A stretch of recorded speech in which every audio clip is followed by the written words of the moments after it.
समुद्र मंथन की कहानी। समुद्र मंथन हिंदू धर्म की एक प्रसिद्ध पौराणिक कथा है जो देवताओं और असुरों के बीच हुए संघर्ष और अमृत प्राप्ति की कहानी को दर्शाती है।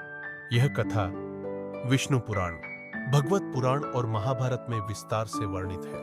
कथा का प्रारंभिक बार ऋषि दुर्वासा ने इंद्र को एक दिव्य माला भेंट की। इंद्र ने वह माला अपने ऐरावत हाथी के सिर पर रख दी, लेकिन ऐरावत ने उसे पैरों तले रौंद दिया।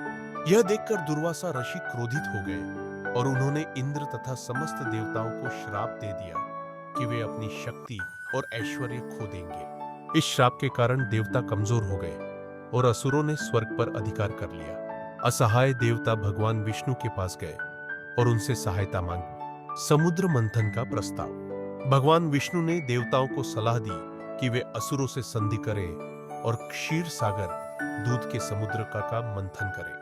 इस मंथन से अमृत प्राप्त होगा, जिसे पीकर वे पुनः शक्तिशाली हो जाएंगे। असुर भी अमृत की लालसा में देवताओं की सहायता करने को तैयार हो गए। मंथन की तैयारी मंदराचल पर्वत को मंथन की धुरी बनाया गया। वासुकी नाग को रस्सी के रूप में प्रयोग किया गया। देवता और असुर दोनों समुद्र को मथने लगे। देवता नाग की पूंछ पकड़कर खींचने लगे और असुर नाग का मुख पकड़कर खींचने लगे। समुद्र मंथन से निकले रत्न। मंथन के दौरान कई दिव्य वस्तुएं समुद्र से निकली। हलाहल विष।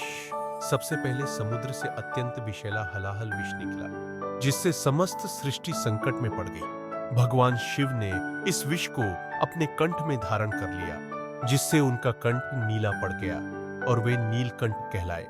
कामधेनु, दिव्य गाय जो अमृत तुल्य दूध देती थी। उच्चैश्रवा, एक 7 सिरों वाला दिव्य घोड़ा। ऐरावत, इंद्र का सफेद हाथी। कौस्तुभ मणि, भगवान विष्णु के गले की अमूल्य मणि। कल्प वृक्ष, इच्छाएं पूर्ण करने वाला दिव्य वृक्ष। अप्सराएं, स्वर्ग की दिव्य नृत्यांगनाएं। लक्ष्मी देवी, धन और समृद्धि की देवी, जिन्होंने भगवान विष्णु को पति रूप में स्वीकार किया। वारुणी, मदिरा की देवी। चंद्रमा, जो भगवान शिव के मस्तक पर सुशोभित हुआ। धन्वंतरी, अमृत कलश लेकर प्रकट हुए। अमृत के लिए युद्ध। जब धन्वंतरी अमृत कलश लेकर आए अन्नकाय, तो अमृत पाने के लिए असुरों और देवताओं में संघर्ष होने लगा। असुरों ने बलपूर्वक अमृत कलश छीन लिया।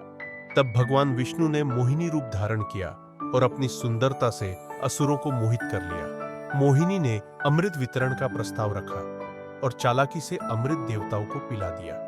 जब असुरों को यह पता चला कि वे अमृत से वंचित रह गए हैं, तो वे क्रोधित हो उठे, लेकिन तब तक देवता अमर हो चुके थे और उन्होंने असुरों को पराजित कर स्वर्ग को पुनः प्राप्त कर लिया। राहु केतु की उत्पत्ति। असुरों में से एक स्वरभानु ने छिपकर अमृत पी लिया, लेकिन सूर्य और चंद्रमा ने उसकी पहचान कर ली और भगवान विष्णु को बता दिया। भगवान विष्णु ने अपने सुदर्शन चक्र से उसका सिर धड़ से अलग कर दिया, लेकिन क्योंकि उसने अमृत पी लिया था, उसका सिर और धड़ दोनों अमर हो गए।